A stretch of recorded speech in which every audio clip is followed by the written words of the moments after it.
So you've attended classes, you've listened to our podcast, you've read great articles, but how do you know if you are financially really ready to retire? If you ever wondered what the answer to that question is, then make sure you stay tuned for this FERS Federal Fact Check. Hi, I'm Micah and welcome to the FERS Federal Fact Check. We love getting questions from people just like you, our listeners, and helping answer those questions. Why? Because we have a goal of helping another 1 million federal employees prepare for retirement, and we can't do that without your help. So Gerald was kind enough to shoot in a question to us, and let's listen to what he has to say. He says, hello, my name is Gerald, and I have a question. I'm a few years out from retirement. How can I be sure I am financially ready to stop working when the time comes? What should I consider? Thank you. Gerald, that is such a great question, right? Why do I think it's such a great question? One, because it's your guys' questions and I love answering them. But number two, cash flow is the heartbeat of retirement. Now, I know I say this all the time. I say it all the time, but it's so true. And this is something that comes up not only with our pre-retirees, not only with our clients that have just retired, but our clients have been retired well over 20 years. Cash flow still comes up as a constant conversation. And so the best way to know if we're financially ready to retire is let's take that bad boy for a test drive, right? We're going to test drive retirement. I want to sample retirement as much as you possibly can while you're still working, and let's see if it actually works. What does that mean? Well, let's say right now you're spending $10,000 a month, because I got 10 fingers, so it makes it kind of easy, right? You're spending $10,000 a month, and that's your net. That's how much you're spending. That's not your gross income, right? I only want to look at how much you're spending.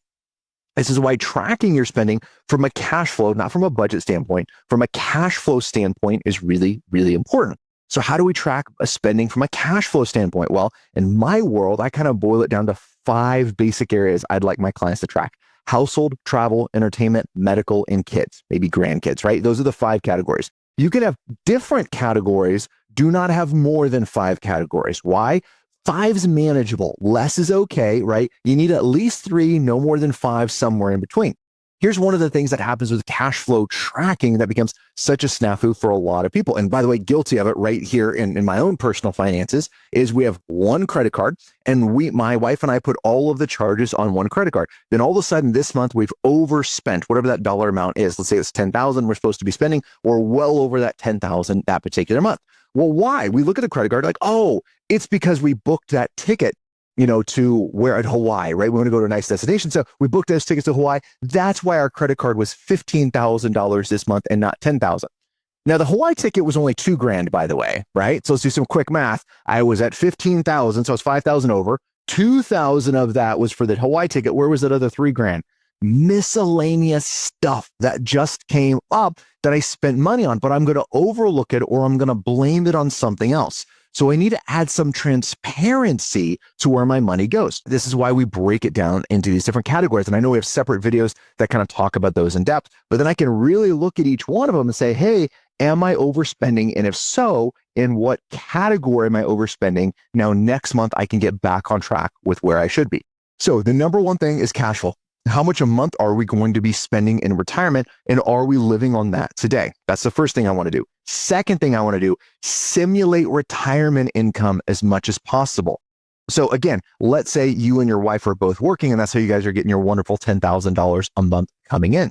And let's say that when you retire, Gerald, as a federal employee, you're going to retire and you're going to have a $3,000 a month pension. And let's say your first supplement is going to be $4,000 take home, right? So you have $4,000 a month take home coming in.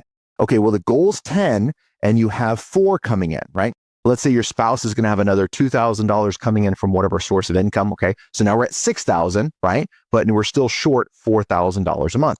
So here's what I would suggest, depending on how your investments are set up. Let's say you're over 59 and a half. Ideally, what I would do is I'd have a 100% of your pay, especially if you're making more than 10,000 a month, your ideal retirement income. I want 100% of your pay going to a separate account. And then once a month, I want that income coming into your account. Well, what happens? Well, when you're retired, you're only paid once a month, right? The first of the following month is when your retirement goes into effect. That's when your pension is going to be paid. You're not getting paid every 2 weeks. So I want to start getting a monthly check coming in. And maybe we make one check $6,000 a month because that's what you're going to get from pensions at the beginning of the month. And then let's say that other 4,000, we simulate a retirement distribution. Maybe we have an investment account, non-retirement, so we don't have to worry about taxes, right? And we start taking money out of a non-retirement account and we start supplementing it. Now you might be saying, Micah, at the end of the day, my paycheck's giving me $10,000 a month. Now I'm playing this funny monkey game and I'm making my life more complicated. Why would I do that, right? If I'm only spending $10,000 a month, why is it important?